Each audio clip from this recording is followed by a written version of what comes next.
India is facing considerably difficult times right now as their population swells to 1.3 billion. Unable to cope, the government is doing what all governments do: inject more fake money into the system and hope to survive.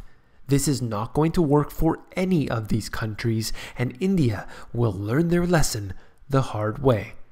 You came here for the truth, so let me unveil that for you. Today we're going to get into India. I have many subscribers from India asking me to do a video, so here it is. Let's begin. First, I want to look at the CPI, or the Consumer Price Index, and you can see that over the years this has increased. But if I show you this chart for the US and the UK and Canada, you will see the same thing. The question is, why does this happen? Why do prices increase? And I believe many know the answer. I'll get into that today.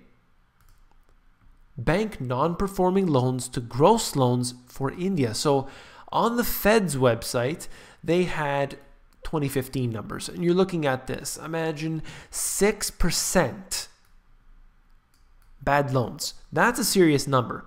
But as time went on, things got worse. Widening gap. India's bad loan ratio climbs as economic growth slows, and that is a very bad thing. You can see the death cross which has occurred.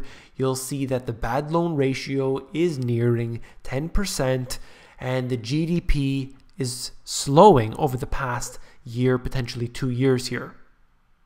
RBI orders banks to clean up their balance sheet by 2017. And unfortunately, that's not possible. You cannot get rid of the bad debt. It will only get worse. So, we'll go further into this. India's government has won a resounding reception from investors and credit rating firms for its unprecedented pledge of 2 trillion rupees, that's $32 billion, in capital for the country's beleaguered state banks. Wonderful.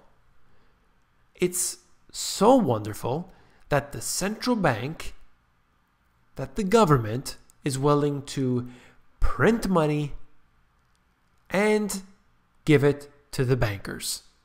Doesn't that sound familiar?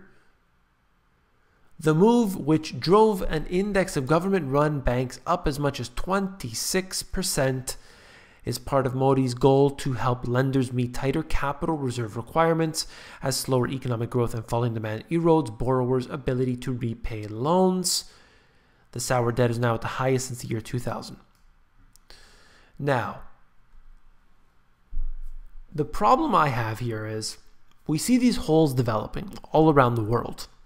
And we can see that the banking establishment is really falling, and it's being covered up by relaxing of lending standards, by the creation of derivatives and other financial toxic products, and also you see the quantitative easing measures that are taking place. All of this is being used to cover up this disaster that lies underneath. This video happens to be about India, but I could just as easily replace that with any other name of any other country, and it would be generally the same. What's different about India, as well as China, is the massive population. Their population, if even just 1% start getting a wage increase, for example, if they move from $2 a day to, let's say, $3 a day, well, we are talking about percentage-wise a massive increase, and that makes a big difference for them. You have to think about the other way as well.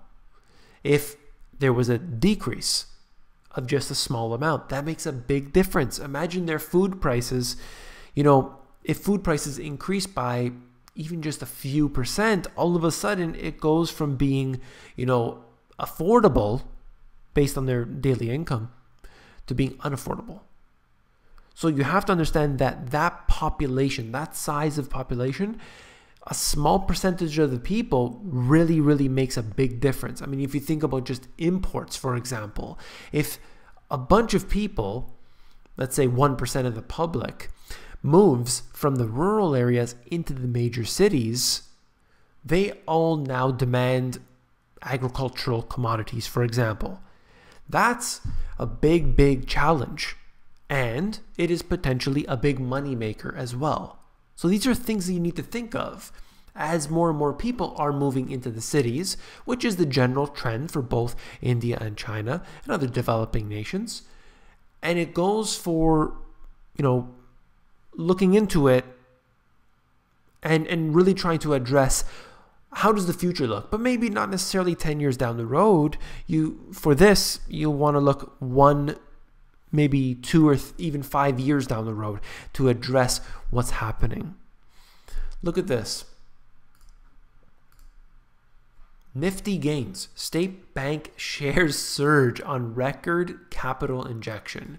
So there's such an increase here after suggesting that they are willing to devalue their currency, that they are willing to risk everything, but it's no different than what other governments are doing. They're all doing the same thing. The banks are insolvent. That goes for any bank. And just giving them money to cover it up doesn't fix the problem. Banking stress. Italy and India have the worst bad loan ratios among the top 10 economies. So while Italy definitely at 16% is quite high, India, as I told you before, is around that 10% mark. That is an extremely high percentage, and that will unfortunately come back to bite them. What will have to happen is that the government will have to take it on.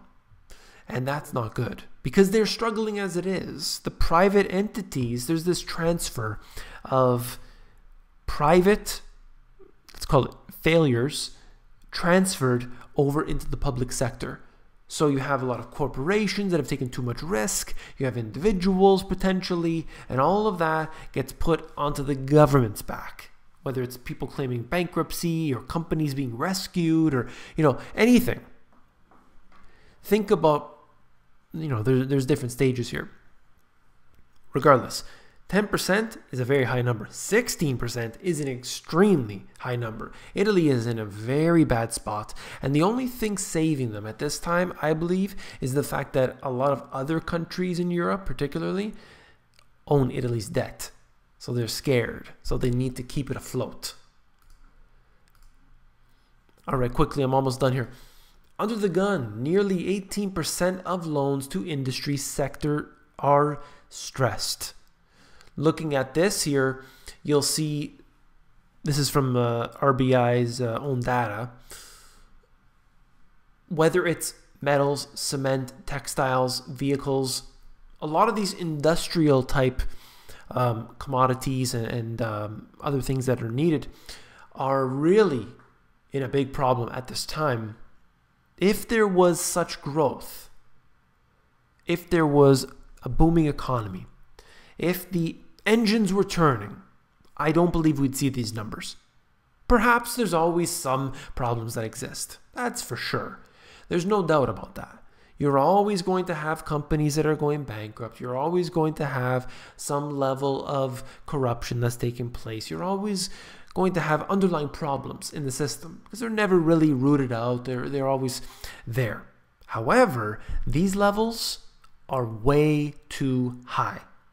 And that's a big issue. I wanted to highlight that for you. Okay, and last but not least, mountain of debt. India's state-backed banks hold the biggest share of stressed loans.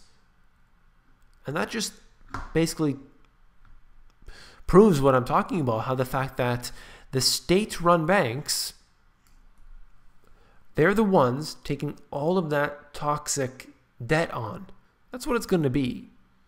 Think about Fannie Mae and Freddie Mac in the US. They had the worst situation, taking on the worst debt. And what happened in the end? The government said, let me take you in with open arms. and we'll protect you. We will take care of you.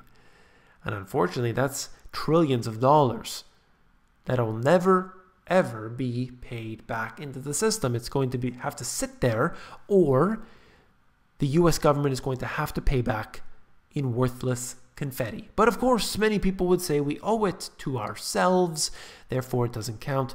And if you believe that, well, I don't really know what to tell you.